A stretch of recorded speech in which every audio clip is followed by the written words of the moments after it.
Voilà, j'ai la joie d'accueillir aujourd'hui une voix de la radio suisse romande, bien connue puisqu'il commente les matchs de Gauthieron ou de Xamax ou les autres. C'est Bernardin Alemann. Bonjour, Salut Dominique, comment vas-tu? ça va bien et toi? Ça te manque pas trop tous ces matchs qu'il n'y a plus? Ah ben si, évidemment que ça manque, hein. Ça fait un sacré vide, mais voilà, je crois qu'il y a d'autres priorités en ce moment, il faut l'accepter, mais bien sûr que quand tu passes une partie de ta vie dans les stades et les patinoires ou autour des corts de tennis et tout d'un coup il n'y a plus rien, ben, forcément ça fait un sacré vide. Ouais. On fait un sacré vite comme ça. Qu'est-ce que tu penses comme ça? Est-ce que soit le tennis, soit le hockey, soit le football, ça pourrait reprendre prochainement à huis clos ou Bah, c'est vrai que c'est compliqué de répondre à la question. C'est le football, c'est en train de se décider ces jours. Le problème, c'est que pour commencer, même à huis clos, il faut d'abord s'entraîner. Pour l'instant, les joueurs n'ont pas accès au stade. Et après, faudra encore qu'ils puissent s'entraîner par petits groupes et puis ensuite tous ensemble. Et ensuite, seulement la compétition pourra reprendre à huis clos, mais avec aussi certaines conditions sanitaires. Qu'est-ce qui se passe si un joueur tout à coup est contrôlé positif? Enfin voilà, il y a beaucoup de questions qui vont se poser. Mais le football, apparemment, est le sport qui va reprendre le plus vite. Le hockey, ça c'est plus tard parce que la saison, de toute manière, est terminée. Donc, une saison normale commence à la mi-septembre. Donc, on a encore un peu de temps pour cela. Et puis le tennis, alors là, ce sera certainement un des derniers sports à pouvoir reprendre, en tout cas au niveau mondial. Je ne parle pas peut-être des tournois plus locaux qui pourraient commencer, mais au niveau mondial, vu que le tennis est un sport où voilà, tout le monde voyage énormément, c'est ce ça, c'est sera à cause certainement un des des derniers à en reprendre. fait, hein, c'est ça. Parce qu'en fait, Pardon? les tennisman, ils sont quand même ils sont loin. Donc, il n'y a pas de contact physique. Mais il y a les transports, c'est ça. Exactement, exactement. Non, pour les entraînements, ce ne sera pas un problème pour le tennis. Je pense rapidement, les joueurs pourront s'entraîner, auront le droit de le faire, Ouais. quasiment partout. Mais pour les matchs, après, voilà, c'est les aéroports, c'est des voyages, c'est des brassages de population. C'est justement ce que les autorités veulent éviter pour des raisons sanitaires, et on le comprend évidemment. Est-ce que tu es en contact avec ces sportifs que tu as l'habitude de côtoyer? Je pense par exemple le tennis, Wawrinka, Federer. Tu continues ton métier avec eux ou c'est On, vraiment. on continue avec eux ou avec d'autres. J'ai pas eu de contact, par exemple, avec Stan Wawrinka ou Roger Federer parce qu'on les voit plutôt dans les tournois généralement. Et Oui. là, évidemment, il n'y a pas de tournoi. Mais c'est vrai que globalement, les sportifs sont assez facilement joignables parce que forcément, comme tout le monde, ils sont chez eux. Et donc, ça nous permet souvent de pouvoir les appeler et d'avoir contact avec eux beaucoup plus facilement que s'ils sont de l'autre côté du globe. Donc, pour ça, ça rend, c'est vrai, le travail assez, je ne vais pas dire intéressant, parce qu'on préfère les voir sur place et on préfère voir des vraies performances sportives, un peu d'émotion. Oui.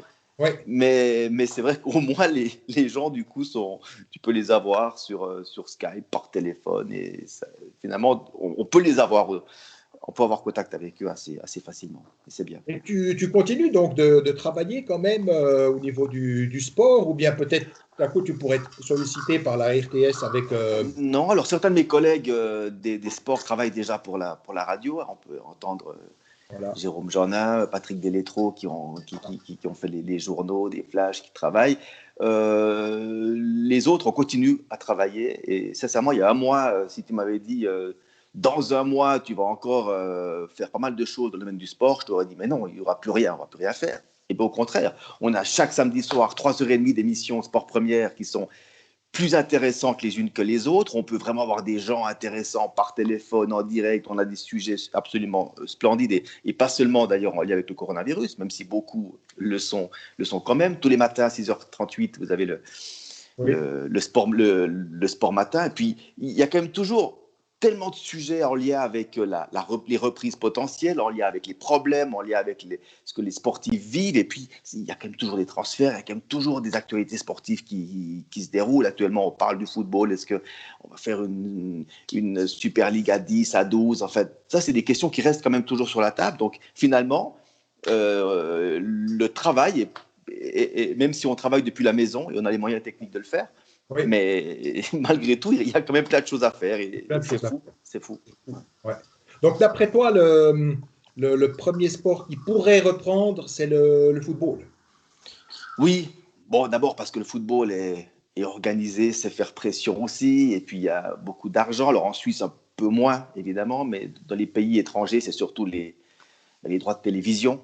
C'est Ouais. énorme. Et si les Ouais. championnats ne continuent pas, s'arrêtent, eh bien, les diffuseurs ne paieront pas. Et on peut le comprendre aussi, parce que du coup, n'ont pas de publicité, ne peuvent pas vendre leurs produits aux gens qui payent des abonnements chez eux.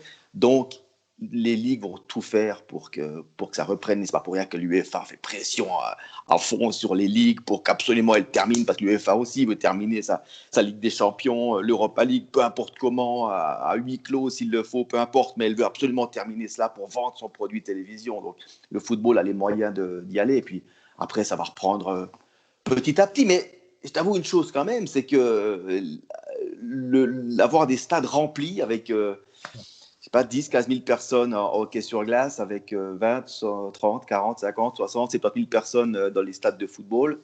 Ça, franchement, je ne sais pas si on le verra encore cette année. Je n'ai pas la réponse du tout, mais c'est vrai que c'est quand même la dernière chose qu'on aura. Le jour où les stades pourront être remplis de spectateurs, ce jour-là, c'est que la crise sera quasiment entièrement derrière. Donc, ce D'accord. n'est pas encore tout à fait demain la veille. Parce que le football a quand même un peu participé, il semblerait, hein, ce match d'Atalanta, Oui, c'est Valence, Valence, voilà, Valence. ouais, Hein. à Milan. Il semblerait à Ouais. Milan que ça a été extrêmement lourd. Est-ce que vous en avez parlé dans le domaine du sport? Vous en avez... Un peu, après, c'est compliqué. On a Ouais. parlé un peu à la radio, pas forcément directement dans la rubrique sportive, mais c'est compliqué après parce que c'est aussi. Je ne sais pas exactement quelle est la. Je n'ai pas tout regardé, donc je ne suis pas virologue, je ne sais pas. Après, il y a pas que ce match-là. Évidemment, un match quand vous avez 30, 40, 50 000 personnes, vous voyez, San Siro, hein, c'est grand.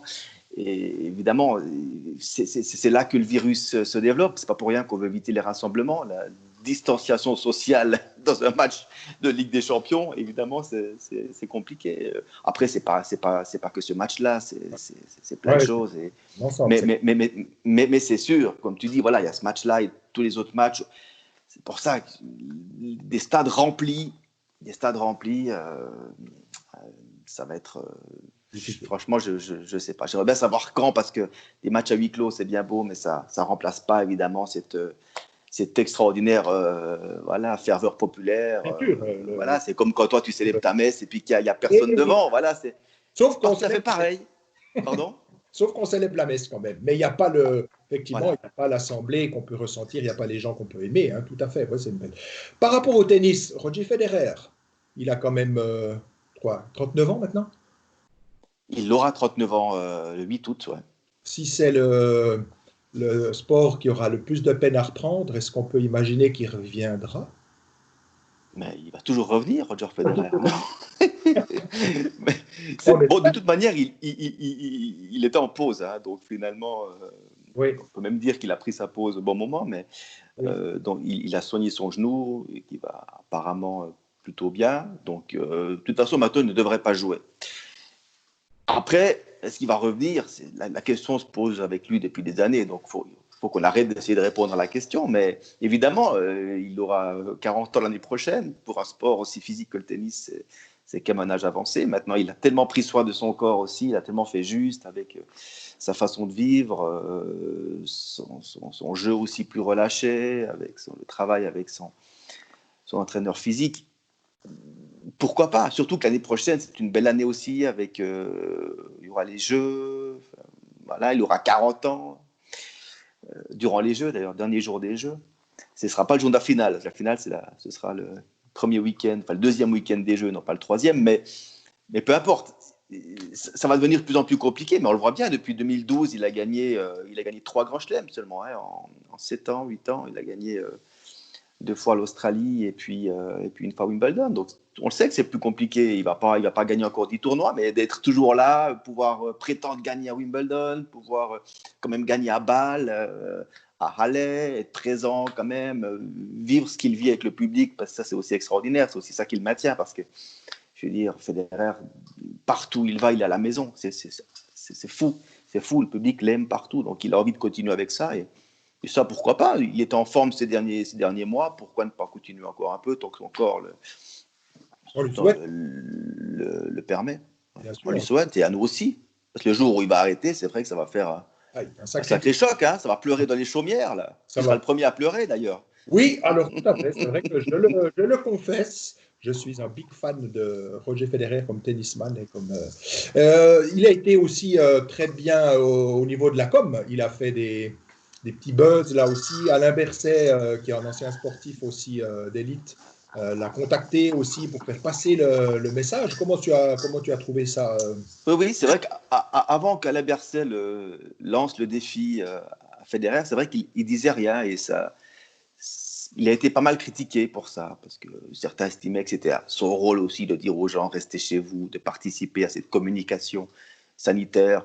Je ne sais pas, je suis toujours un peu mal à l'aise avec ça. Je n'ai pas l'impression que c'est forcément parce qu'on est sportif que on doit, voilà, et peut-être qu'il fait d'autres choses, voilà, qu'on ne sait pas, qu'on ne connaît pas, donc c'est toujours compliqué. Après, c'est vrai qu'il a répondu, et depuis les Grisons où il est, et puis ensuite il a mis 2-3 vidéos aussi assez drôles, et il Ouais, ouais. s'exprime, voilà, il lance des petits défis aux gens, et puis là, il a aussi lancé un petit pavé dans la mare en réclamant une fusion du monde du tennis masculin et féminin, parce qu'on sait que le tennis, au niveau de ses instances dirigeantes, c'est très compliqué. Vous avez la Fédération internationale, vous avez l'ATP, la WTA, c'est compliqué. Et lui a demandé, voilà, proposé que l'ATP et la WTA, donc le circuit féminin et le circuit masculin, se mettent ensemble. Donc, voilà, il travaille pour l'intérêt de son sport.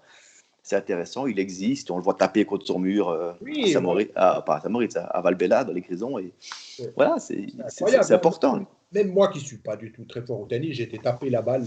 Et là, il a réussi à faire le tennis at home. Là, c'était absolument phénoménal, hein, quand même. Ouais, il a la chance d'avoir un bon mur. Je le sais, parce que je participe aussi aux conférences Saint-Vincent-de-Paul qui viennent en aide aux personnes en difficulté ici, qui ont de la peine à boucler les fins de mois. Il est très généreux, il ne le dit pas, des fois. Mais il participe, par exemple, au secours d'hiver. C'est des personnes. Et puis lui, la ligne est l'argent, hein. Donc, Non, il c'est est. pour ça que on ne sait pas ce que les gens font. Puis souvent, voilà, ceux qui le disent, voilà, à quoi ça sert? Ou alors, il faut le dire pour que les autres suivent aussi. Donc, pourquoi pas? C'est toujours une question de communication. C'est pas évident à faire, mais c'est sûr que Roger Federer est quelqu'un qui est sensible, mais comme les autres aussi, hein, comme Nadal, Djokovic aussi. Voilà, et ces gens ont participé, ont donné d'une manière ou d'une autre. Et puis, voilà, parce qu'ils ont aussi de l'argent. Ils sont privilégiés aussi, les meilleurs au tennis. Hein. Le tennis, c'est pas un sport de riches, contrairement à ce qu'on veut dire. Les meilleurs sont très, très, très riches. Mais très rapidement, quand vous êtes 50 centièmes à l'ATP, vous pouvez vivre, mais vous ne gagnez pas forcément, vous n'avez pas des millions sur votre Ouais, compte. Donc, il faut bien être conscient de ça. Il y a une ouais. très grande disparité entre les meilleurs et les autres. Bernardin, tu es jurassien. Oui. Comment ça se fait que le Jura a été si peu touché? Oh, alors là, écoute, je ne suis pas C'est la persuadé Saint-Martin? d'être là. C'est parce Je, que non, je sais pas. la Je sais tâche de pas. fond. Je ne connais même pas les chiffres alors du Jura. Ouais, Je sais que le Jura, l'hôpital du Jura Dieu merci, hein. a accepté, enfin, Oui, les gens de la France. voilà, des malades français. Sinon, je sais pas. Et puis, je n'habite pas dans le Jura, donc je n'ai pas analysé la situation sanitaire du Jura dans sa, dans sa spécificité. Mais Ouais, j'espère que tout se passe bien dans le Jura bon, on et espère, partout, tout bien à fait. sûr, Ouais. bien Et sûr. concrètement, comment est-ce que tu vis ce confinement en famille et tout ça? Ta femme travaille ou elle est, voilà, Oui, oui, elle télétravaille elle travaille. en grande partie. Par moment, elle travaille quand même sur place, sur son lieu de travail, mais globalement, on a dû s'organiser parce que bah, moi aussi, là, je télétravaille. Je ne suis pas retourné à la radio depuis un moment parce que les mesures sanitaires sont très strictes. Oui. Et puis, ça permet aussi à ceux qui doivent absolument être sur place voilà, de travailler dans les meilleures conditions possibles. Donc, voilà, moi, je travaille. J'ai mon bureau, j'ai la chance d'avoir du matériel pour faire de la radio. Alors, du coup, on passe beaucoup, beaucoup, beaucoup de temps au téléphone. Donc, c'est ce que je fais. Je passe beaucoup de temps au téléphone. Je marche dehors en même temps, comme ça, je fais un peu de. Je jongle avec un ballon, donc je suis devenu le roi de la jongle, tu vois. Mais voilà, mais du coup, Faut ouais, lancer un défi. Tu peux prendre le ballon et puis jongler. Puis c'est Bernardin Alemann qui nous je, invite pour- je pourrais lancer un défi, ouais, effectivement, mais c'est pas très mon style. Je suis pas beaucoup, beaucoup sur les réseaux sociaux. Ouais. Mais je veux dire, c'est une nouvelle manière de s'organiser, mais c'est intéressant. Enfin, ça lance de nouveaux défis. C'est intéressant, mais en même temps, voilà, on espère que ça ira mieux pour tout le monde. On espère pouvoir revivre une vie normale, se revoir, surmonter tout cela, même si ça ne fera pas revenir, évidemment, ceux qui ont disparu, celles et ceux qui ont disparu. Bien sûr. La reprise de l'école pour ta fille, comme ça, c'est quelque chose que vous en parlez Oui, bah, le 11 mai, normalement. Enfin, normalement, je ne sais pas trop quels sont les... Ouais. Voilà, c'est encore un peu flou, parce que le Conseil fédéral a parlé du 11 mai, puis en même temps, d'autres autorités disent « Oh, on ne sera pas prêt ». Donc, on va voir une chose après l'autre. Là aussi, l'école a dû s'organiser. C'est intéressant, voir comme chaque enseignant fait un peu de manière différente, mais chacun a dû s'organiser, ça se fait plutôt bien. Ouais. C'est plutôt réussi, et voilà, donc on va voir. On va voir, exactement. Je crois que ça nous amène effectivement à beaucoup. Il faut être patient, hein, il faut être patient actuellement. Il faut être patient. Ouais.